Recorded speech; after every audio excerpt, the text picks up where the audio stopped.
Día a día, gobernantes, autoridades y líderes de opinión son sometidos al escrutinio del comercio, a fin de conocer si lo que afirman es verdadero, falso o impreciso.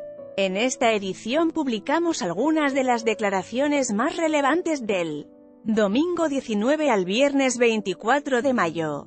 En el fondo todo esto se hubiese corregido de una manera adecuada si la Comisión Especial de Vocales Supremos, que tiene el Poder Judicial para el caso de la inmunidad parlamentaria, hubiese tomado desde hace tiempo la determinación de analizar el fondo de las cosas y no convertirse en una mesa de partes. Mauricio Mulder, congresista del Partido Aprista, martes 21 de mayo en la Comisión de Constitución del Parlamento. Esta afirmación es falsa. El congresista Mauricio Mulder consideró que la Corte Suprema no analiza los requerimientos que realizan fiscales y jueces para levantar la inmunidad de proceso y de arresto de los parlamentarios. Esta expresión no se condice con la realidad porque esta instancia del Poder Judicial no ha aprobado todas las solicitudes que le han formulado. Un informe de El Comercio, publicado el último miércoles, determina que la Corte Suprema ha devuelto hasta 4 expedientes en los últimos 2 años. Por ejemplo, la Fiscalía Superior Penal de Tarma solicitó en el 2017 que se levante la inmunidad de la congresista Sonia Echevarría por el delito de usurpación agravada. Este pedido fue rechazado, porque no existía formalización de la investigación por parte del Ministerio Público. La Corte Superior de Justicia de Puno pidió, a inicios de enero de este año, levantar el fuero del congresista Moisés Mamani, Fuerza Popular, por el delito de falsedad ideológica en agravio del JNE por mentir en su hoja de vida. Sin embargo, la Corte Suprema no aceptó el requerimiento y devolvió el expediente para que se subsanen omisiones. El 26 de abril, el documento retornó y se espera un nuevo pronunciamiento. El presidente de la República tiene que recordar que él puede legislar más que los 130 parlamentarios. ¿Por qué? Tiene iniciativa legislativa de reforma constitucional ilimitada.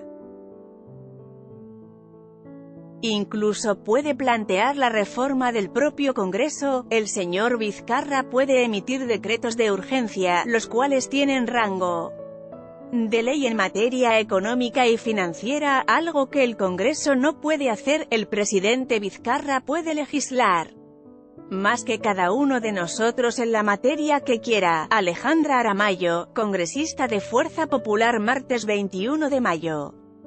En la Comisión de Constitución del Parlamento esta afirmación es falsa. El expresidente del Tribunal Constitucional Víctor García Toma explicó que el presidente, de acuerdo a la Carta Magna, solamente puede legislar en 3 supuestos para reglamentar las normas que emite el Congreso, pero sin desnaturalizar ni transgredir su contenido material, a través de decretos legislativos, siempre que el propio Parlamento lo autorice, a través de la concesión de facultades delegadas y decretos de urgencia.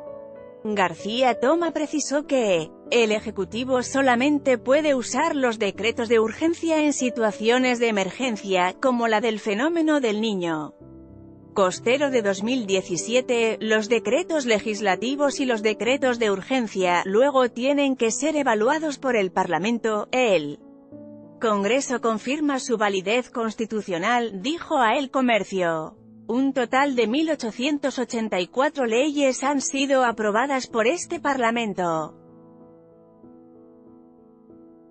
De estas, 329 fueron iniciativa del Ejecutivo. Hay quienes nos hemos pronunciado en esta sesión para tratar de apaciguarlas aguas, pero creo no que se apaciguan cuando, por ejemplo, la ministra de Desarrollo e Inclusión Social en una conocida radio ha dicho que va a pedir a los programas sociales salir a las calles a defender las reformas políticas y judiciales en contra del Parlamento. Para comenzar, sería una utilización política de los programas sociales y, en ese Supuesto, la ministra tendría que irse a su casa. Gilbert Violeta, congresista de Concertación Parlamentaria, martes 21 de mayo en la Comisión de Constitución del Parlamento. Esta afirmación es falsa. La ministra de Desarrollo e Inclusión Social, Paola Bustamante, sí hizo un llamado para que la ciudadanía realice una gran movilización positiva en respaldo a la reforma política. Sin embargo, no exhortó en ningún momento, durante la entrevista en Radio Santa Rosa, a los beneficiarios o a los trabajadores de los programas sociales a marchar, menos contra el Congreso. Tenemos todos juntos que hacer una gran movilización positiva para seguir discutiendo. El tema de la reforma política es prioritario para el país, refirió Bustamante. Cuando hay voluntad política la cosa sí camina rápido. Están proponiendo que, finalmente, se regule de mejor manera la inmunidad a instancias de una modificación en el reglamento del Congreso. Hay avances. El gesto del presidente Martín Vizcarra ha sido bien leído y hay una especie de rectificación del propio legislativo. Vicente Ceballos, ministro de Justicia y DDHH. Martes 21 de mayo en el programa ¿Quién tiene la razón? De RPP-TV. Esta afirmación es falsa. El ministro de Justicia y Derechos Humanos afirmó que la modificación que evalúa plantear fuerza popular al reglamento del Congreso para establecer plazos para evaluar los requerimientos de levantamiento de la inmunidad fue una consecuencia de la exhortación hecha por el presidente Martín Vizcarra, quien el martes acudió al Parlamento. Sin embargo, la Comisión de Constitución ya había adoptado este acuerdo en la sesión del jueves 16 de mayo, cuando enviaron al archivo el predictamen, que establecía que si en 30 días útiles el Parlamento no da respuesta a una solicitud de la Corte Suprema para detener a un legislador, este hecho se consideraba como un silencio administrativo positivo. Es decir,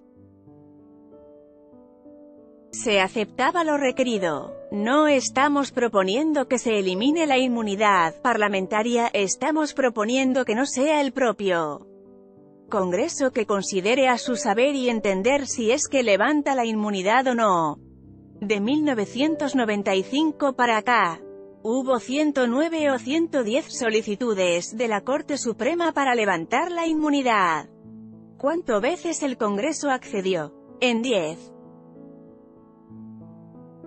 Menos del 10% de los casos. Salvador del Solar, presidente del Consejo de Ministros, martes 21 de mayo en el programa Nada está dicho, de RPP-TV. Esta afirmación es verdadera. El proyecto de reforma constitucional que el Poder Ejecutivo envió al Congreso no elimina la inmunidad de que la gozan los congresistas.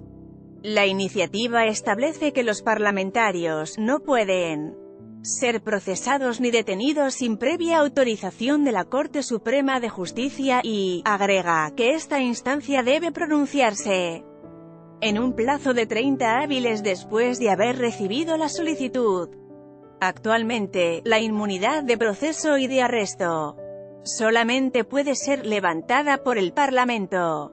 Un informe de El Comercio comprobó que desde la década de los 90 hasta la fecha, el Congreso solo aprobó 10 solicitudes de levantamiento de inmunidad de la Corte Suprema, de un total de 109 requerimientos. No voy a permitir que nadie venga a hablar de trampas en el Congreso. Cuando este señor Vizcarra llegó a nuestro partido con su currículum en la mano para que lo pusiéramos como candidato a vicepresidente, PPK. Confió en él, confiamos en él. Llega a la situación de ser presidente de la República y no hace participar al partido, que es lo que la Constitución señala. Además, Salvador Heresi, congresista de Concertación Parlamentaria, miércoles 22 de mayo en ATV Noticias, edición matinal. Esta afirmación es falsa. La palabra partidos solamente es mencionada en la Constitución Política del Perú en 2 oportunidades. Concretamente en el artículo 35, que establece que los ciudadanos pueden ejercer sus derechos individualmente o a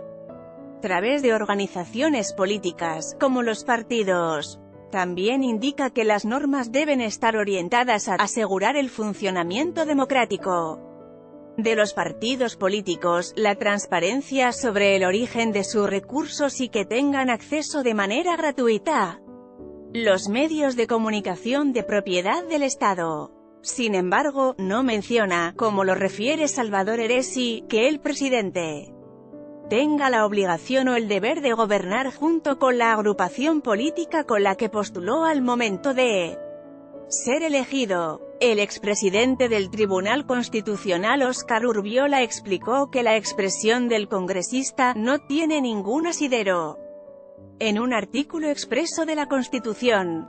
Agregó que una vez elegido el mandatario se debe al pueblo y no a un partido. Si existe un problema entre el presidente y el partido con el que fue candidato, ese es un asunto político totalmente ajeno al gobierno que hace el señor bajo el mandato constitucional que le ha otorgado el pueblo, remarcó. Let's block this, why?